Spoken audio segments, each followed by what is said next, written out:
یہاں تک کہ 29 آیتوں میں آپ نے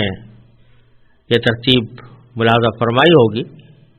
کہ سب سے پہلے اللہ تبارک و تعالی نے انسانوں کے 3 گروہوں کا ذکر کیا، جن میں مسلمان، کافر اور منافق داخل ہیں۔ اس کے بعد دین کی جو بنیادی دعوت ہے، اسلام کے جو بنیادی عقائد ہیں، یعنی توحید، رسالت اور آخرت، ان کا بیان فرمایا، اور اس کے بیان کے بعد اس بات پر تعجب کا اظہار فرمایا کہ توحید ہو یا رسالت یا آخرت، اس کے دلائل اتنے واضح اور روشن ہیں کہ ان کے بعد کسی شخص کا کفر کو اختیار کرنا بڑی عجیب سی بات ہے۔ اور پھر اللہ تبارک و تعالی نے اپنی نعمتوں، کائنات میں پھیلی ہوئی نعمتوں کا ذکر فرمایا، جس پر اس رکوع کا اختتام ہوا۔ اب اس کے بعد آگے کی آیتوں میں اللہ تبارک و تعالی نے انسان کی ابتدائی تخلیق کا واقعہ بیان فرمایا ہے۔ گویا دوسرے الفاظ میں یہ اشارہ کرنا مقصود ہے کہ تم کو جس دین کی دعوت دی جا رہی ہے، توحید ہو یا نبی کریم صلی اللہ علیہ وسلم کی رسالت ہو یا آخرت کا عقیدہ ہو، یہ کوئی ایسی بات نہیں ہے جو آج گھڑ کے تمہارے سامنے پیش کر دی گئی ہو، بلکہ انسان کو جب پہلی بار پیدا کیا گیا تو اس وقت سے ہی یہ بات پیش نظر تھی کہ انسان کو اس لیے پیدا کیا جا رہا ہے کہ وہ ان عقائد پر ایمان لائے اور اس ایمان کے تقاضوں پر اپنی زندگی گزارے۔ اس مقصد کے تحت اس کو پیدا کیا گیا تھا۔ تو اس لیے ذرا یاد کرو، تمہیں ہم بتاتے ہیں کہ تمہاری تخلیق کا آغاز کس طرح ہوا تھا، سب سے پہلا انسان کس طرح پیدا کیا گیا تھا، اور سب سے پہلے انسان کے ساتھ کیا واقعات پیش آئے تھے۔ چنانچہ اس کا ذکر اللہ تبارک و تعالی نے اگلے رکوع کے اندر فرمایا ہے، اور یہ آگے کی جو تقریباً 10 آیتیں ہیں وہ اسی سے متعلق ہیں۔ میں پہلے ان کے ایک حصے کی تلاوت کروں گا اور اس کا ترجمہ، اور اس کے بعد اس کی مختصر تشریح پیش کرنے کی انشاءاللہ کوشش کروں گا، اور پھر اس کے دوسرے حصے کی بھی۔ وَإِذْ قَالَ رَبُّكَ لِلْمَلَائِكَةِ إِنِّي جَاعِلٌ فِي الْأَرْضِ خَلِيفَةً قَالُوا أَتَجْعَلُ فِيهَا مَن يُفْسِدُ فِيهَا وَيَسْفِكُ الدِّمَاءَ وَنَحْنُ نُسَبِّحُ بِحَمْدِكَ وَنُقَدِّسُ لَكَ قَالَ إِنِّي أَعْلَمُ مَا لَا تَعْلَمُونَ وَعَلَّمَ آدَمَ الْأَسْمَاءَ كُلَّهَا ثُمَّ عَرَضَهُمْ عَلَى الْمَلَائِكَةِ فَقَالَ أَنبِئُونِي بِأَسْمَاءِ هَؤُلَاءِ إِن كُنتُمْ صَادِقِينَ قَالُوا سُبْحَانَكَ لَا عِلْمَ لَنَا إِلَّا مَا عَلَّمْتَنَا إِنَّكَ أَنْتَ الْعَلِيمُ الْحَكِيمُ قَالَ يَا آدَمُ أَنبِئْهُم بِأَسْمَائِهِمْ فَلَمَّا أَنبَأَهُم بِأَسْمَائِهِمْ قَالَ أَلَمْ أَقُل لَّكُمْ إِنِّي أَعْلَمُ غَيْبَ السَّمَاوَاتِ وَالْأَرْضِ وَأَعْلَمُ مَا تُبْدُونَ وَمَا كُنتُمْ تَكْتُمُونَ۔ یعنی اور اس وقت کا تذکرہ سنو جب تمہارے پروردگار نے فرشتوں سے کہا کہ میں زمین میں ایک خلیفہ بنانے والا ہوں۔ وہ کہنے لگے، کیا آپ زمین میں ایسی مخلوق پیدا کریں گے جو اس میں فساد مچائے اور خون خرابہ کرے، حالانکہ ہم آپ کی تسبیح اور حمد و تقدیس میں لگے ہوئے ہیں۔ اللہ نے کہا، میں وہ باتیں جانتا ہوں جو تم نہیں جانتے۔ اور آدم کو اللہ نے سارے کے سارے نام سکھا دیے، پھر ان کو فرشتوں کے سامنے پیش کیا اور ان سے کہا، اگر تم سچے ہو تو مجھے ان چیزوں کے نام تو بتلاؤ۔ وہ بول اٹھے آپ ہی کی ذات پاک ہے، جو کچھ علم آپ نے ہمیں دیا ہے اس کے سوا ہم کچھ نہیں جانتے، حقیقت میں علم و حکمت کے مالک تو صرف آپ ہیں۔ اللہ نے کہا آدم تم ان کو ان چیزوں کے نام بتا دو۔ چنانچہ جب اس نے ان کے نام ان کو بتا دیے تو اللہ نے فرشتوں سے کہا کیا میں نے تم سے نہیں کہا تھا کہ میں آسمانوں اور زمین کے بھید جانتا ہوں، اور جو کچھ تم ظاہر کرتے ہو اور جو کچھ چھپاتے ہو مجھے اس سب کا علم ہے۔ اس آیتوں کے اس سلسلے میں اللہ تبارک و تعالی نے حضرت آدم علیہ السلام کی تخلیق سے پہلے کا ایک واقعہ بیان فرمایا ہے۔ وہ یہ کہ جب اللہ تبارک و تعالی نے حضرت آدم علیہ السلام کی تخلیق کا ارادہ فرمایا تو اس وقت فرشتوں کے سامنے اپنے اس ارادے کا اظہار فرمایا اور یہ فرمایا کہ میں زمین میں ایک خلیفہ بنانے والا ہوں۔ خلیفہ کا مطلب یہ کہ میں زمین میں ایک ایسی مخلوق پیدا کرنے والا ہوں جو زمین میں میرے نائب کے طور پر میرے دیے ہوئے احکام کو نافذ کرے اور اس کے مطابق دنیا کا نظام قائم کرے اور اس کے مطابق اپنی زندگی گزارے۔ میں ایک ایسی نئی مخلوق پیدا کرنا چاہتا ہوں۔ آپ نے اللہ تبارک و تعالیٰ نے اس مخلوق کا جب ذکر فرمایا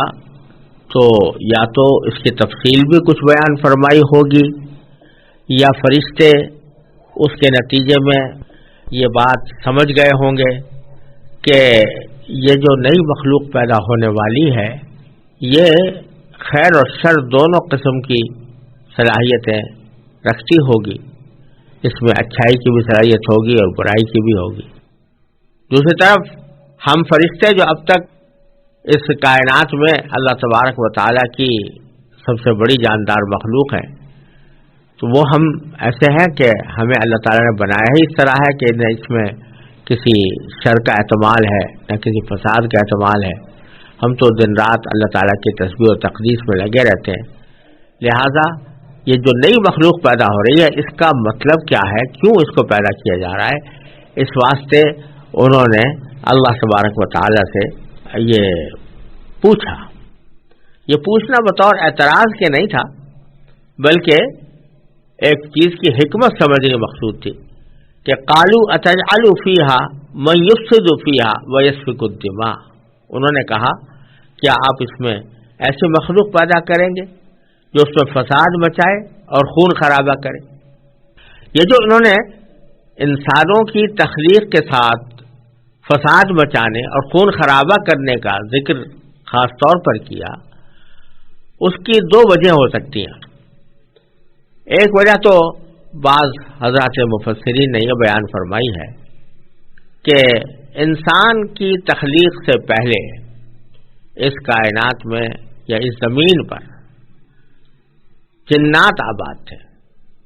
اللہ تبارک و تعالیٰ نے جنات کو پیدا کیا تھا۔ یہ بات تو خود قرآن کریم نے ایک جگہ بیان فرمائی ہے کہ جنات کا سب سے پہلا فرد الجان، اس کو ہم نے اس انسان سے پہلے آگ سے پیدا کیا تھا۔ ظاہر ہے کہ وہ پیدا ہونے کے بعد اس کی مخلوق بھی بڑی ہوگی، اس کی نسل بھی بڑی ہوگی اور وہ مخلوق ایک دنیا میں آباد رہی۔ اس کا بھی حال یہ تھا کہ اس میں یا تو خیر اور شر دونوں کی صلاحیتیں تھی یا صرف شر کی ہوگی۔ تو انہوں نے زمین میں فساد مچایا تھا، فرشتوں نے اس کا مشاہدہ کیا تھا کہ زمین میں ایک دوسرے لڑ رہے ہیں، ایک دوسرے سے برسر پیکار ہیں، خون بہا رہے ہیں۔ تو غرض زمین کو ایک فساد کا اور خون خرابے کا مرکز بنا دیا تھا انہوں نے۔ کیونکہ فرشتوں کے سامنے یہ مثال پہلے سے موجود تھی، اس لیے انہوں نے سمجھا کہ انسان جب دنیا میں جائے گا اور اس کے اندر بھی خیر و شر دونوں کی صلاحیتیں ہوں گی تو وہ بھی زمین میں فساد مچائے گا اور خون خرابہ کرے گا۔ تو اس لیے ان کی سمجھ میں نہیں آئی یہ بات کہ اللہ تعالیٰ کیوں پیدا کرنا چاہتے ہیں، اس لیے انہوں نے بطور سوال کے یہ بات کہی کہ کیا آپ ایسے مخلوق کو پیدا کریں گے جو اس میں فساد مچائے اور خون خرابہ کرے۔ اور دوسری طرف انہوں نے اس بات کا اپنے اظہار کیا کہ اگر جہاں تک آپ کی عبادت کا اور تسبیح و تقدیس کا تعلق ہے اس کے لیے ہم موجود ہیں اور ہم پہلے سے اسی کام میں لگے ہوئے ہیں. تو اس نے فرمایا وَنَحْنُ نُسَبِّحُ بِحَمْدِكَ وَنُقَدِّسُ لَكَ، ہم آپ کی تسبیح اور حمد و تقدیس میں لگے ہوئے ہیں. تو پھر بظاہر کسی نئی مخلوق کو پیدا کرنے کی کوئی ضرورت ہماری سمجھ میں نہیں آ رہی. اللہ تبارک و تعالی نے اس کے دو جواب دیے، ان کے اس سوال کے دو جواب دیے. ایک جواب تو حاکمانہ انداز کا دیا،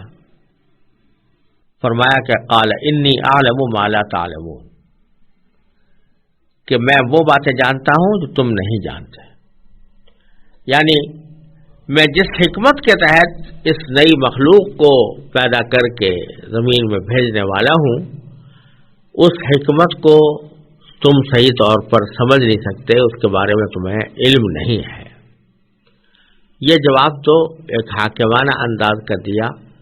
کہ حکمت کا سمجھنا تمہارے لیے کوئی ضروری نہیں. اور یہاں یہ سبق بھی دے دیا، اور یہ سبق ہم سب کے لیے ایک بہت اہم سبق ہے کہ اللہ تبارک و تعالی جب کسی چیز کا فیصلہ فرما لے یا کسی چیز کا حکم دے دے تو پھر بندے کو اس کے تسلیم کرنے کے لیے اس کی حکمت کا جاننا کوئی ضروری نہیں.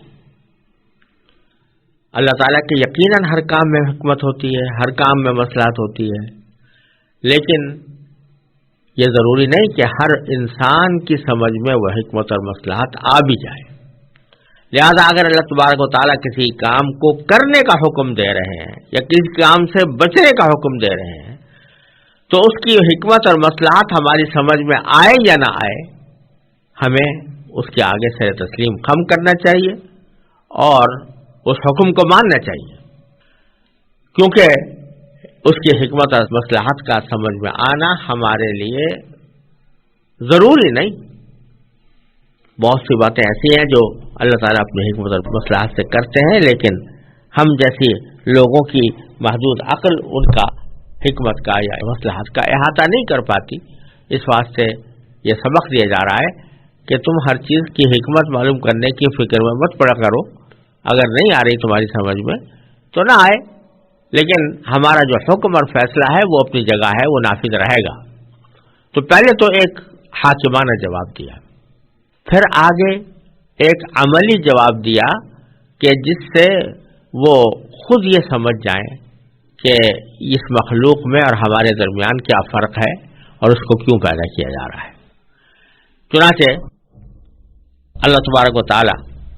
آگے ارشاد فرماتے ہیں کہ وَعَلَّمَ آدَمَ الْأَسْمَاءَ كُلَّهَا، اللہ تعالیٰ نے آدم علیہ السلام کو پیدا کرنے کے بعد ان کو تمام نام سکھا دیے، سارے کے سارے نام سکھا دیے. نام کیا سکھا دیے؟ نام سکھانے سے کیا مراد ہے؟ بظاہر روایات کی روشنی میں بھی اور قرآن کریم کے سیاق و سباق کی روشنی میں بھی نام سکھانے کا مطلب یہ ہے کہ اس دنیا میں جب انسان کو بھیجا جائے گا تو دنیا میں بھیجنے کے بعد کچھ ایسی چیزیں پیدا ہوں گی کہ جو فرشتے ان کا پوری طرح ادراک نہیں کر پاتے. انسان کے زمین پر زندگی گزارنے کے لیے کچھ لوازم ہوں گے، کچھ ضروریات ہوں گی، کچھ حاجتیں ہوں گی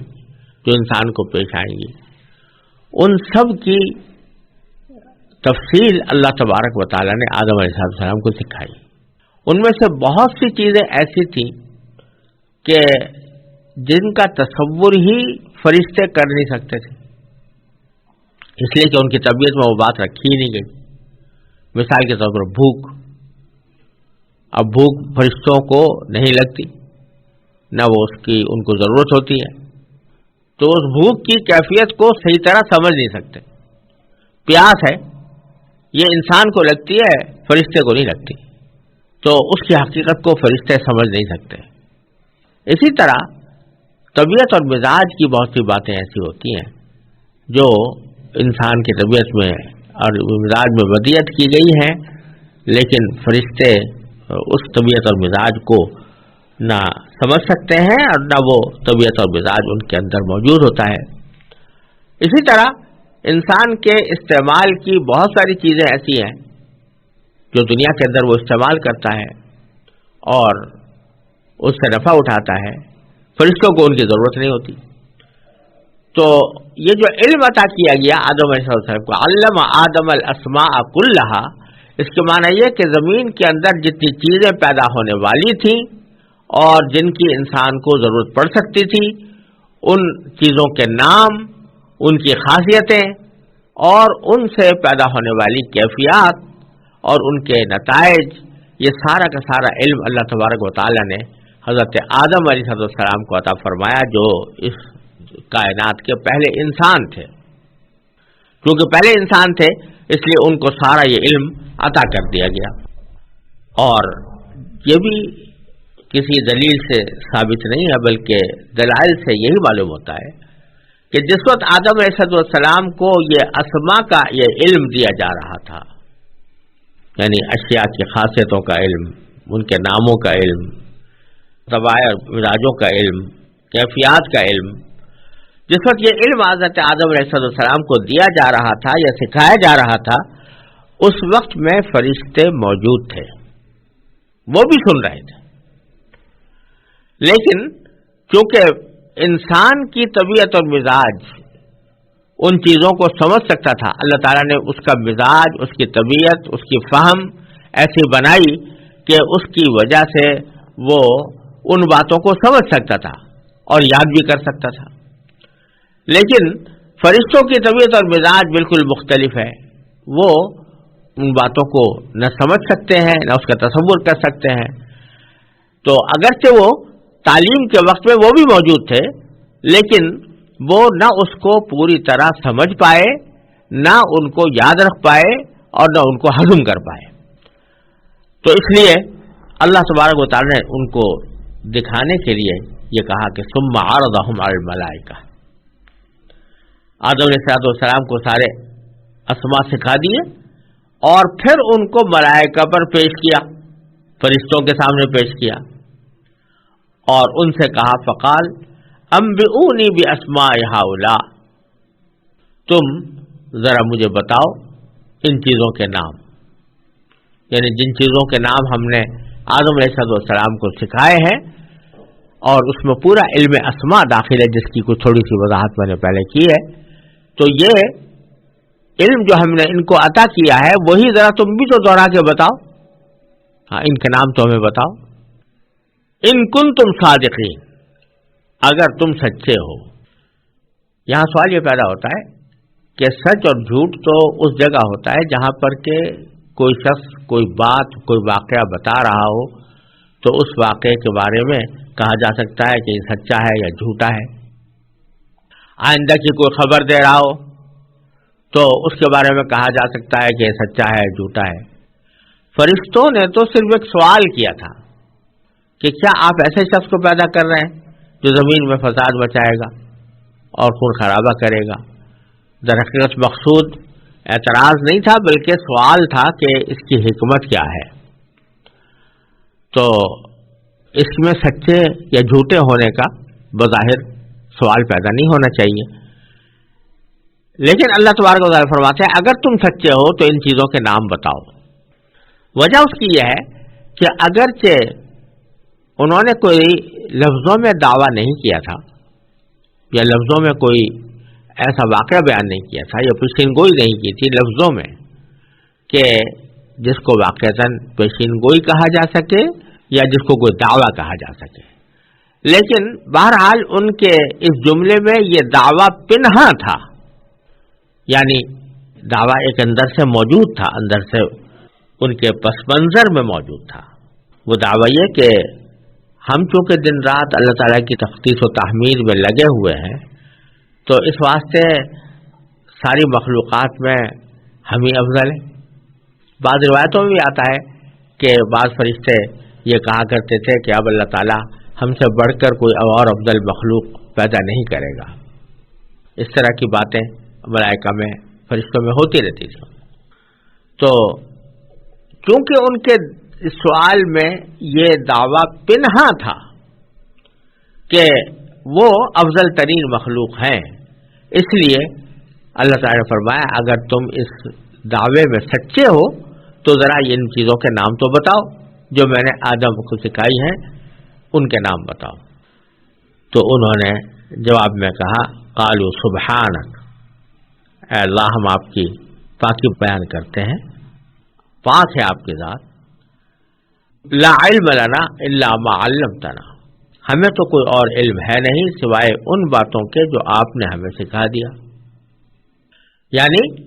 جس چیز کے سیکھنے کی صلاحیت آپ نے عطا فرما دی وہ تو بے شک ہمارے علم میں آ گئی، وہ ہم نے سیکھ لی، لیکن جس چیز کی سیکھنے کی آپ نے ہم میں صلاحیت ہی نہیں رکھی تو وہ اگرچہ ہمارے سامنے سکھا بھی دی گئی ہو اور اس کو پڑھا بھی دیا گیا ہو لیکن ہم اس کو سمجھنے کے اہل نہیں ہیں۔ تو اس واسطے ہم ان چیزوں کے نام جو آدم علیہ السلام نے بتائے ہیں یا بتائیں گے تو اور جن کو آپ نے ان کو سکھایا ہے وہ ہم لوگ نہیں سمجھ سکتے اور نہ ان کو دوہرا کر بتا سکتے۔ قال یا آدم انبئہم باسمائہم، جب فرشتوں نے اپنے عاجزی کا اعتراف کر لیا تو اللہ تبارک و تعالی نے فرمایا کہ یا آدم انبئہم باسمائہم، کہ آدم اب تم ذرا ان کو ان کے نام بتاؤ جو ہم نے تمہیں سکھلائے ہیں۔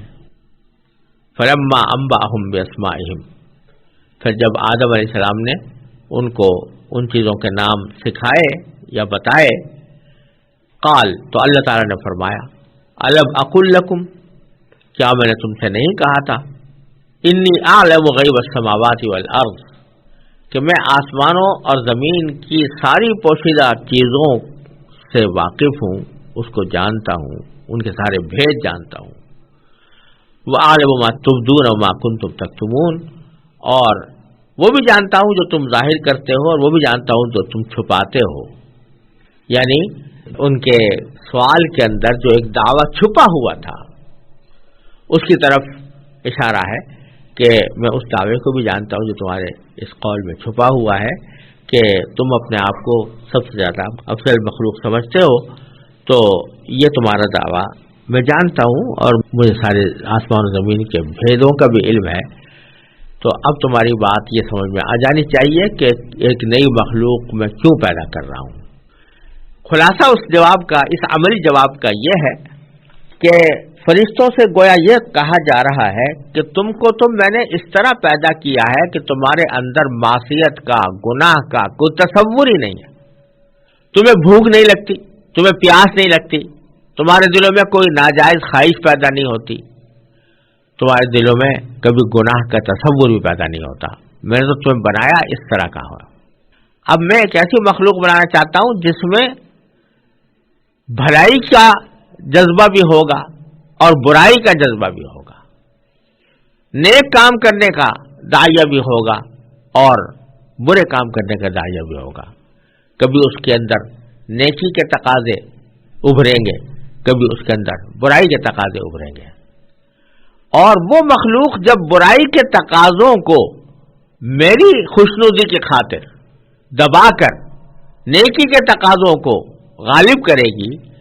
تو پھر اس کا جو مقام ہے وہ تم سے بھی آگے نکل جائے گا، اس لیے کہ تم تو اپنی طبیعت کے لحاظ سے تم اطاعت ہی پر مجبول ہو اور تمہیں پیدا کیا گیا ہے اطاعت کے لیے، تم میں کوئی دوسرا جذبہ رکھا ہی نہیں گیا، تمہارے اندر گناہ کی طاقت ہی نہیں، تو جس میں گناہ کی طاقت ہی نہ ہو وہ اگر گناہ سے بچے تو اس کا کوئی کمال نہیں۔ لیکن یہ آدم جو میں پیدا کر رہا ہوں اس کو جو اسما میں نے سکھائے ہیں، ان اسما کے جو خواص ہم نے سکھائے ہیں، تو اس کے اندر اچھے برے کی دونوں کی صلاحیتیں پیدا کی ہیں، وہ نیکی بھی کر سکتا ہے، گناہ بھی کر سکتا ہے، اور گناہ کے تقاضے اور داعیے بھی ہم نے پیدا کیے ہیں اس کے اندر۔ تو اس کے بعد بھی جب یہ ہماری اطاعت کی وجہ سے، ہمارے کہنا ماننے کی وجہ سے، ہماری اتباع کی وجہ سے، ہماری محبت کی وجہ سے، ہماری خشیت کی وجہ سے یہ اپنے جسمانی اور جذباتی تقاضوں کو کچل کر ہماری اطاعت کرے گا اور گناہ سے بچے گا تو یہ اس کا مقام تم سے آگے نکل جائے گا،